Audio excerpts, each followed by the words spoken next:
I want to show people when things changed because in reference to what Roger was saying about Texas wasn't always a red state, et cetera.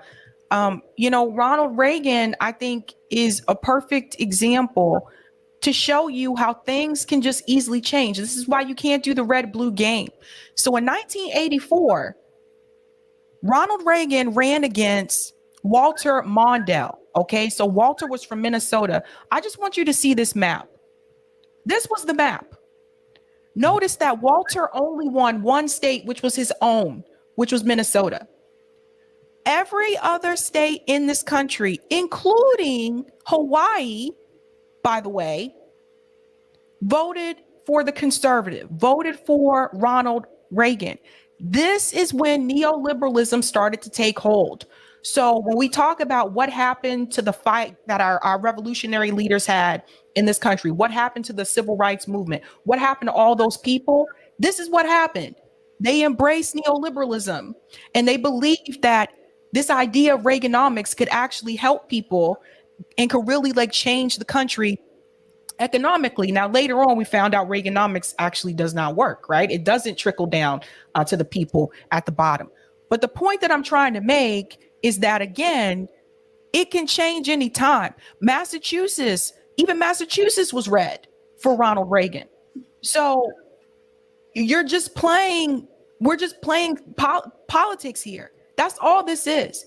At the end of the day, you know what doesn't change? Corporate donors, that doesn't change. Super delegates, you have these PACs, you have billionaires, those things don't change. So you may think that you're doing something different because you are voting for a different person. But if the system stays the same, you're not really doing anything different. And that's what we want you to understand.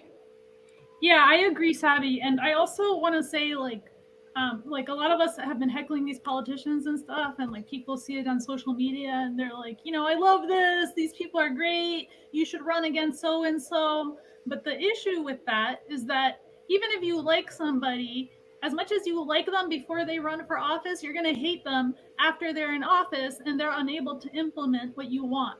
So basically, what the missing piece here is to not put the cart before the horse. And if you want more independents to run for office, we need to have people outside, just like we did during the Bernie whatever, registering people independent, setting tables up outside of schools, setting tables up outside of strikes, setting tables up outside of, hospitals, whatever, and registering people independent. You cannot have people running as independent and expecting them to waste all of their time running for office in these far bids that don't go anywhere. As far as I know, in New York State, Diane Sare, and she called herself LaRouche, by the way, because you are not allowed to say that you're independent in New York State. You have to attach yourself to a party, and they actually used that to say that she was part of the LaRouche cult. But it says very clearly in her events that if you join any one of her events, it is not necessarily supporting her candidacy, but it is supporting the peace effort. She actually says that, like in bold letters, on her events. So she tried to run basically as an independent. They tried to pigeonhole you and say, "Oh, you're a green, you're a libertarian. Libertarians have crazy ideas. Greens have crazy ideas. LaRouche, like whatever it is, that little tiny party that you are trying to form, they'll try to act like you're crazy, just have these like far-flung ideas, when the reality of it is that this is political theory. It's backed by so many people that have talked all along the years about the strategies behind direct democracy. They talk about it in the Constitution. They avoid all mention of political parties on purpose. There is like a reason behind all of this.